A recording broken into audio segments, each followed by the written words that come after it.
Good morning, class.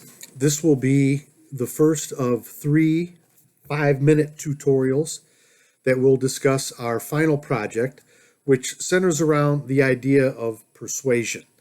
And I've been doing this for a couple of years now because as most people think of persuasion, and I know a lot of teachers sort of make it this magical, sort of highly complex system or way of speaking, and I just don't believe that as much. I think that every speech should have the elements of persuasion. And you all already know how to do it. You may not have been schooled on it, but believe me, if you've ever talked to your parents about going away for a weekend or giving you the car or having a friend stay over, you know how to use persuasion. The 3 elements that we've been using all semester long, which I called stats, studies, and stories, can really correlate to the 3 pillars of persuasion, which are logic, credibility, and emotion. These are little buttons that you need to hit to really persuade people to your way of thinking. And so you've been doing this all semester. Now, instead of stats, studies, and stories, we're going to call it logic, credibility, and emotion.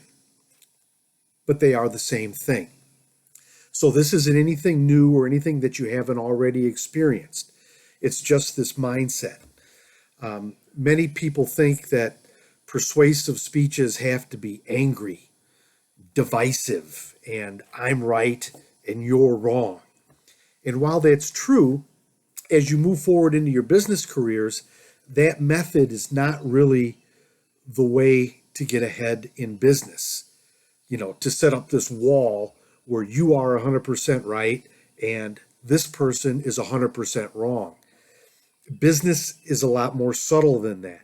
The elements of persuasion that you'll use in your careers has to be more refined and a little more subtle, and leave some room for the other person, not to be dragged over to your side, but to be convinced.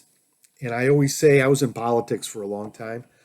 I always say, if you can move someone, from here to here, you've done a good job. Maybe you're over here, but if you get this person that's way over here and you get them to take a few steps towards the middle, you've done a good job with persuasion. And so I devised this talk to be more of a feel-good talk, to practice these elements of persuasion that you can use later on in life, be it in sales, management, dealing with people. All these things take these elements of persuasion. And so as you read the rubrics, you'll see that I took the logical and basically just said one simple question. Does it make sense? Think about it, right? If what you're saying doesn't make sense, if I started a charity to help millionaires fix their yachts, you'd go, that makes no sense, right? So the logical answers this question. Does it make sense? Is it needed? Is there a problem? Are people hurting? Do people need help? And so as you move along, establish the logical. Let me say, okay, this makes sense. All right. When we talk about the credible, establishing the authority. And the question is, do I believe you? Do I trust you? And this is done basically the way we've done it, establishing, having good sources, and in a charitable situation by maybe bringing in a celebrity who also endorses the charity and works for the charity. So think along the lines of the credibility. How much money do they raise? A great thing with charities is how much of the money is actually spent helping people. We've all heard of charities that raise $10 million a year, and the head of the charity somehow has a Learjet and a yacht and a Lamborghini and makes $5 million a year. There goes the credibility, right? I don't believe that you're going to do what you say you're going to do. So look for the credibility end of it.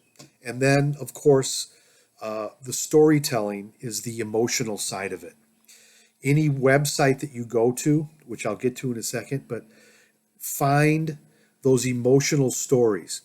Now, if you had a grandparent that died from Alzheimer's, you have this emotional connection right away to the Alzheimer's Association. There may also be stories that you can find about people who have been helped. These emotional stories play a big role in pushing people to the edge. You can give me facts and figures, but until you pull the heartstrings, I might not get off my wallet. So don't dismiss this emotional side of this assignment.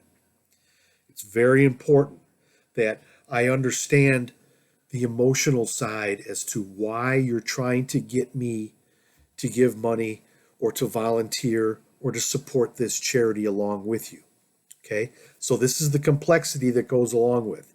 Of course, the scenario here is that you have won the lottery, you have this 200 million, of which 100 million needs to go to a charity, but there are also some room in your PowerPoint for personal spending and family spending or friend spending, some of the crazy stuff that you would do with that money. So follow the rubrics and build your PowerPoints accordingly. Any questions? Let me know.